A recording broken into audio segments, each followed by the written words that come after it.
welcome back to my channel. This is the life of Epiphany. I just want to say a very heartfelt thank you to every single person that has supported me by liking, subscribing, and engaging in the comment section. I have to confess, I am completely blown away. I was not expecting to have that much support. I went with my gut and did something I've been struggling with doing for years, and I uploaded the video on this huge platform called YouTube, and I had people telling me, oh, this is good, this is a good thing, oh, we support you. I don't think I've ever had that much support in my life, and it's given me so much joy. I'm completely overwhelmed. You would notice I would use the word overwhelmed a lot of times on this video because that is the word for today. Basically, with the way I feel, I'm completely overwhelmed, overjoyed. It's now I feel thrilled, and even more, I feel like I even have more reason to continue doing what I just started. Because, I mean, come on. Come on, thank you so much. And if you're just stumbling on this video, please give me a chance by taking a few minutes to listen to what I have to say.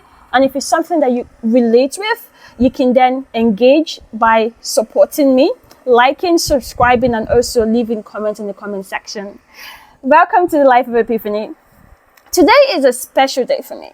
Not special in the sense of I had something really amazing happen, but it's special because it's something I haven't done in a long time. I went to church for the first time this year, today. Yeah, don't come for me. I am talking, today is basically going to be about me reflecting on my spiritual journey so far and how the deliberate actions and steps that I've consciously taken is shaping me into the person that I would like to be, the person I would become proud of eventually in the future. Now, in every typical Nigerian family, Sundays are church days. It's not something you can argue with. It's not something you can find a way out of. Every Sunday, not debatable, you have to go to church. And that is the typical traditional Nigerian household that I equally grew up in. So I had to go to church every single Sunday. But as I started growing up, I realized that I had the choice to not go. Like, you know how when you say, oh, I'm not really interested in going, and your parents are like, okay, that felt weird. Oh, so I have that power? I had no idea that I actually had the power to say, I don't feel like going to church today. I grew up in a typical Nigerian family, just like I mentioned, and I grew up in a Catholic family. So I was born a Catholic, I was baptized a Catholic, and I also am a communicant. To people who do not understand, this means that I have the capacity to take, don't use the word capacity, promise. That means I am able to take the communion, the Holy Communion. Maybe if I've committed a few sins, maybe more sins over the week, and I can just go and do my confessions, and then I'll be given a penance, and then I have the ability to finally go and take a communion. So it's a very soft, slow, beautiful, rhythmic rhyme. The Catholic Church it's almost as if you know what's coming next. So every day it's a pattern. We have the harvest, we have this, we have that. You know what to expect. I believe every church has a doctrine. So every church, they follow certain rules, which is not bad because that's the only way you can actually do something in such a large platform. If you have set rules that you have to follow, it gives you structure. It gives you structure, and that's the most important thing. So growing up as a Catholic, did I have a special relationship with God? I would say yes. Because there was a point of time in my life where after secondary school education, I was so down. My parents could not understand why I was the way I was. And honestly, even if I understood myself, I would have not been able to share with my parents, because you know how it is when you have to tell your Nigerian parents, this is how you feel. The fear of them not understanding would make you keep these things to yourself. So at that stage, I was just all on my own. And the only thing I was taught growing up was, if you're unable to share some things with adults or unable to share some things with people around you, the only person you can actually reach out to is God. So that was when I started my personal journey or personal relationship with God, because I learned how to pray by myself. I had this very long chaplet. It's called the Thank You Jesus Rosary. It's not like the standard rosary. It's over, I think, 1,000 beads. So I would just say, thank you, Jesus, thank you, Jesus, thank you, Jesus. Because at that point in time, I also learned that if you keep asking and asking, it's also not enough. Sometimes you have to acknowledge what you already have. So I was thanking God. I'm thanking God for life. I'm thanking God for this. I'm thanking God for that. And it was really tough time in my life. I would possibly share this in my next video and how it reflects to Nigerian society. But I was able to scale through. Was it necessarily because I was praying every single day? Was it necessarily because I was going to the church to cry as a young child? I was a teenager. I was about 15, 16, 17. But I felt so confused. And, we don't really have facilities put in place in the Nigerian system that helps with young or confused teenagers as myself back then. So the only thing I knew was to go to God. And honestly, eventually I said I feel way better.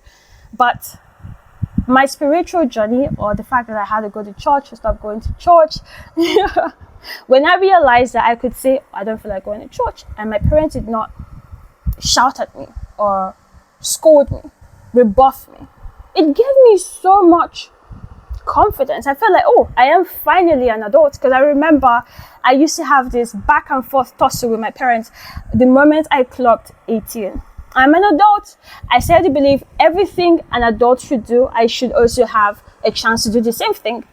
My voice should be heard. My opinions should be listened to. For every single thing that they have to say, I also have opinions, and I believe that they should listen to as well. It should not only be about you, but then, parents don't really like to hear things about that, like that. So it, causes a little bit of confusion, but it's all part of the growth process. So I completely embrace all of those years. Eventually, I got into the university. And I wasn't going to church. Honestly, the first stumbling block, or the first reason I stopped going to church, was because I was born a Catholic. So when I went to the East to school, I, of course, had to go to a Catholic church. But then the first cultural shock that I encountered was the fact that most masses were being done in Igbo language. And I wasn't fluent, although I'm an Igbo girl. But I grew up in Lagos, so I was not really fluent in the Igbo language, and it felt weird. That was the first ever time me choosing not to go to church. Was not because I felt tired. It's because I felt, what was the reason to go to church if I come back home and I have nothing? There's nothing I've learned. It doesn't change me. It doesn't make me feel like, it doesn't make me feel guilty of my sins. It doesn't make me feel like I should attempt to become a better person. That idea set the pattern that would eventually follow. And then, of course, I would ask questions like, is salvation personal? Is salvation personal? Do you think going to church makes you a better person? Do you think going to church encourages a stronger relationship with God? Let's see. So I discovered another church. I had friends that were going to Pentecostal churches. I initially never liked those churches because I felt like it was too loud, and I grew up in an environment with a very calm decorum, which is a Catholic church. I still have love for Catholic church, although I currently attend Pentecostal churches right now. However, when I went to that church for the first time, I was encouraged to come back the next Sunday only because I could hear what they were saying. They were speaking in the English language. So it's something I already understand. And I was like, okay, good. So this is nice. And after a few Sundays, after a few weeks, I realized that I always wanted to keep going back, which is weird because sometimes I just want to sleep on Sundays, but I found myself wanting to go back. We had a very unique pastor. It was a church school where we had a very unique pastor, and that pastor literally changed my life. I mean, I never believed in speaking in tongues. I felt like, what is that? I always had the idea that when you're speaking in tongues, it has to be something rational, someone has to understand you. And then if I'm having the argument with someone, I'll be like, well, in the Bible, I'm pretty sure maybe someone that is originally Igbo or has Igbo as a mother tongue, when they start speaking in tongue, they could start speaking in a foreign language, but it's a language that already exists. So I never understood what they meant by, oh, I don't want to speak in the terms, but I often did refer to it back then as a babble. I grew out mentally from a lot of things. I grew out from all of those thoughts that I thought, oh, this doesn't make sense. Sometimes it doesn't need to make sense. And that is where faith comes in. I'm not preaching. I'm trying to explain my spiritual journey, just like I said. I'm heading somewhere. So I was encouraged to continue going to church because whenever I come back, I felt different. I felt guilty. I felt my conscience renewed. And then for all of the things that I've done in the past week, or even that morning, that I know deep down was not right, but I never bothered with checking to see if it's right or not. I just do it for the sake of doing it. I started feeling shame for doing those things. And I feel strongly that that is what going to church should be all about. After the pastor left and I finished with my university education, I've attended several churches after that. The same brand of church. I don't know if that makes sense, but the same church, literally. But they have like different branches all over. I noticed something changed. Whenever I go to church, they only preach about one thing. I have no problem with people preaching about prosperity and wealth or soul winning. It just doesn't do anything for me, because I'm there when you say you will make $1 million. I'm like, amen. My voice is the loudest voice, because of course I want to win $1 million. Of course I want to get that. Who doesn't? But then when I go home, I just resume whatever I did before I go to church. I resume that activity because I don't feel guilty. I literally do not feel guilty. And so when it set a pattern for me.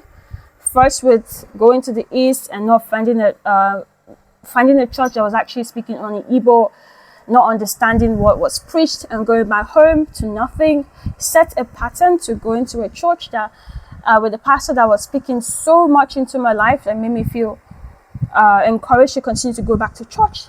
Another pattern with falling back into other branches of church where they preach, but I don't really leave the church with anything. And then it was a continuous pattern. So eventually I stopped going to church. I'm like, what's the point? I could pray at home. And when I said earlier, is salvation personal? This is actually where it falls in. Because me not going to church does not make me a bad person. It doesn't mean I stopped doing what's right. If you want to talk about what is right and what is wrong, we should understand that God does not influence our choices. We make those choices consciously ourselves, and then we are left with the repercussions of what the choices that we've made. We are left with the repercussions. So at the end of the day, if you choose to do right, it's not even about you going to church. It's not about religion. You choosing to do right is you choosing to do right. And then there are forces in the universe that would work as a result of what you've done. If it's good, most likely you would have something good come back to you. But you should also understand not every good has like a good outcome. So you doing good should not be because you want to have something good in return. Of course, deep down in our hearts, if I do something, I expect to be given the same thing.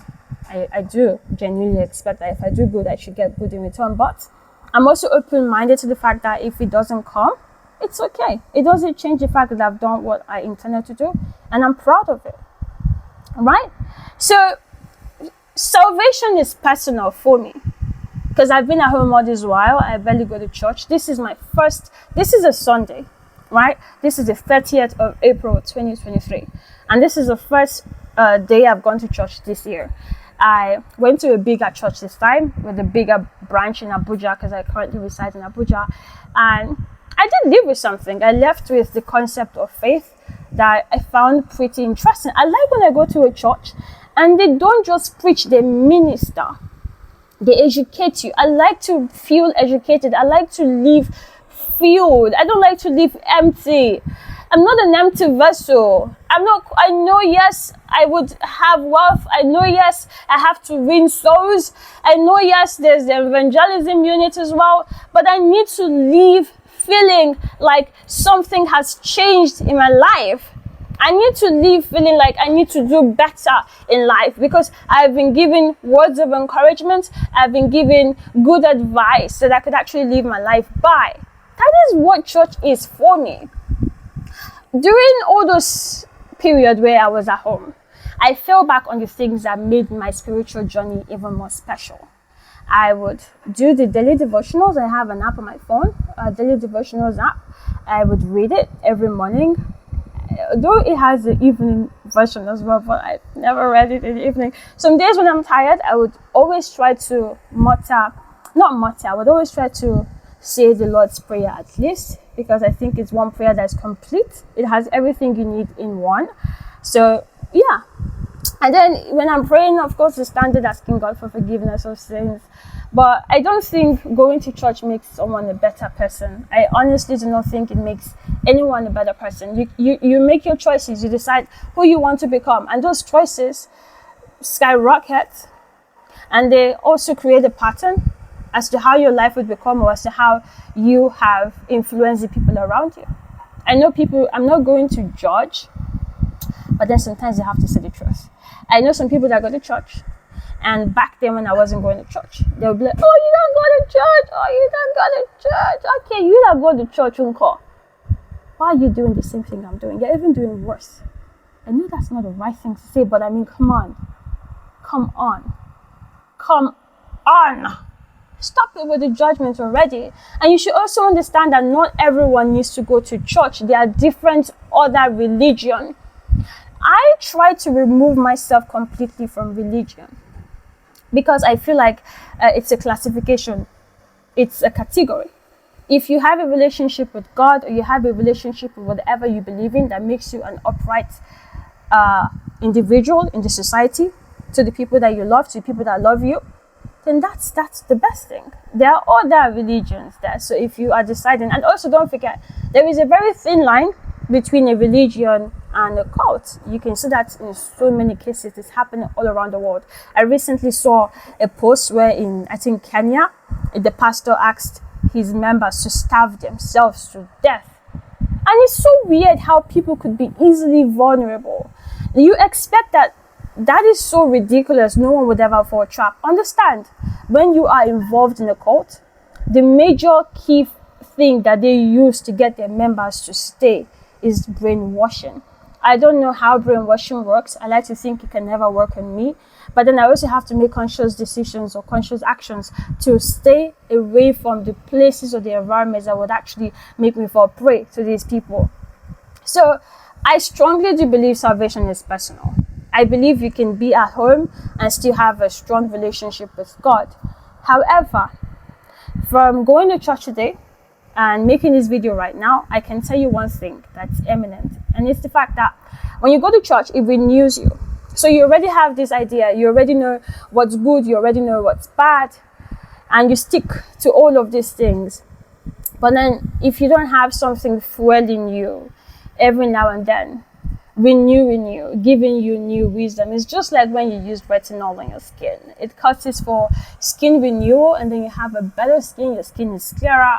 You can choose not to use retinol, right? But then if you're having skin issues or skin concerns, this is an example, by the way, then you need to actually target those areas, and you can only use products or things that would help your skin look better. And one of the most important things that people use to achieve that is retinol. It basically renews your skin cells.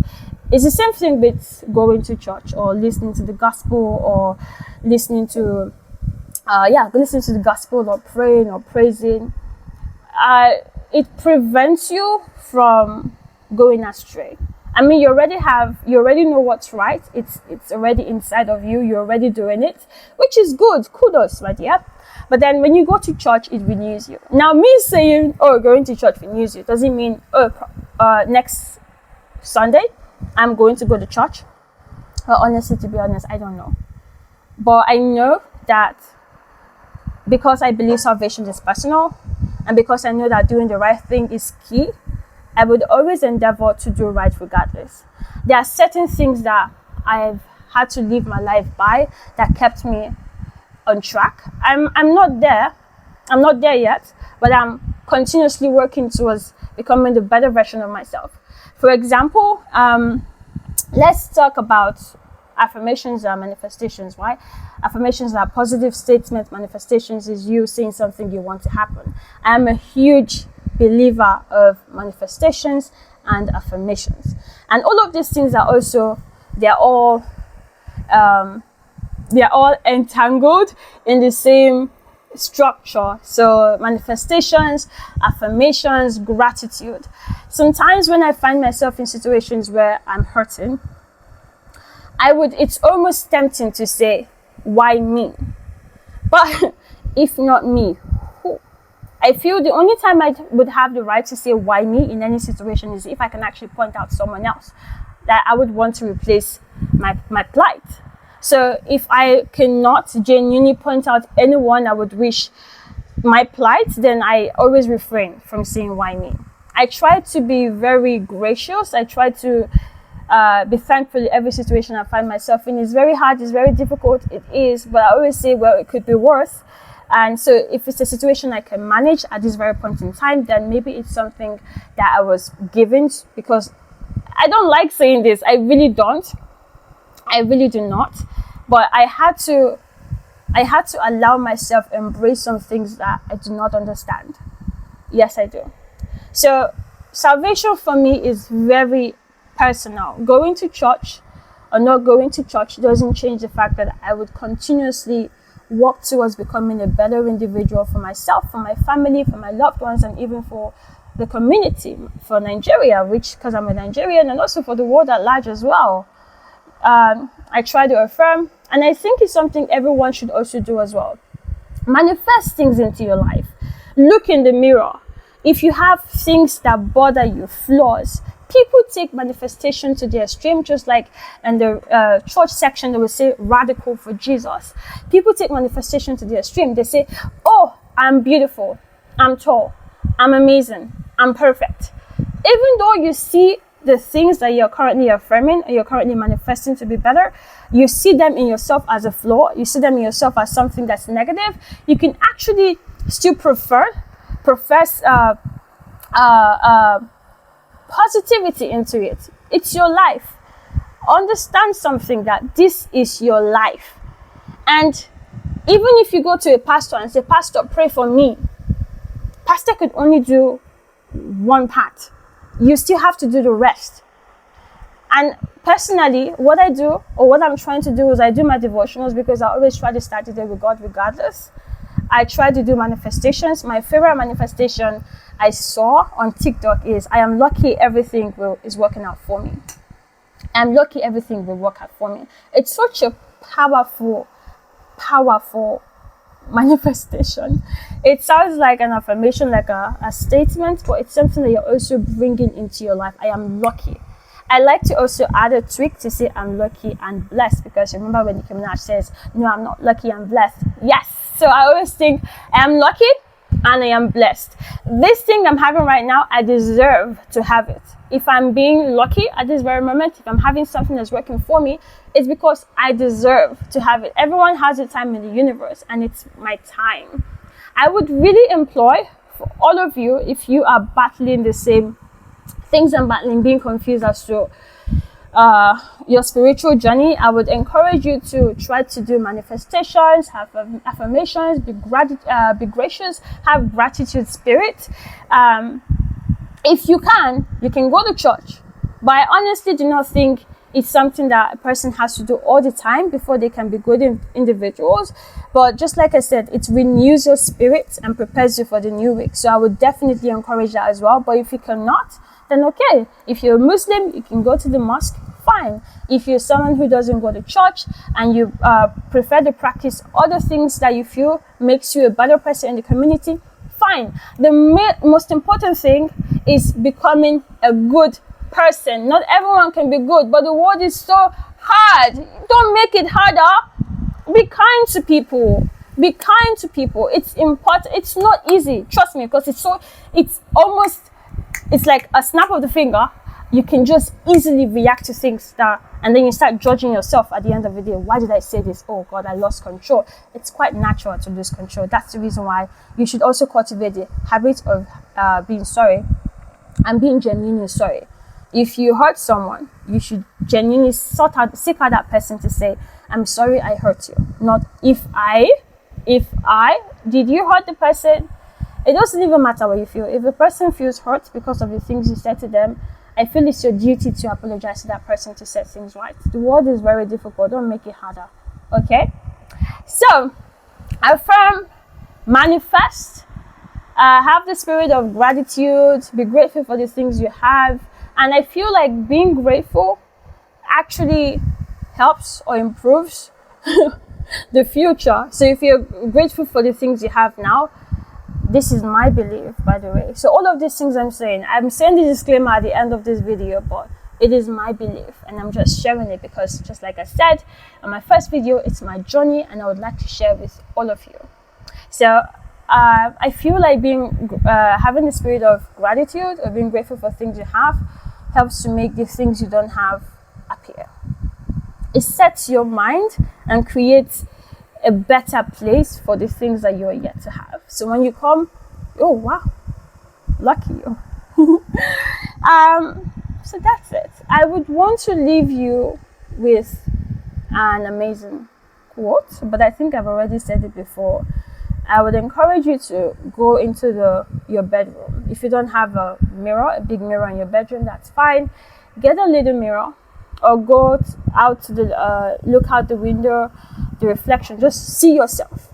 And then if there's anything that you feel negative about, I want you to bring or call positivity into your life at that very moment. So that is what I encourage you to do. And I hope that you really enjoyed this video. I'm super grateful for all of the love and support. Please do not forget to like, subscribe, and hit on the notification bell so you can see when I make new videos. I love you so much. Bye-bye.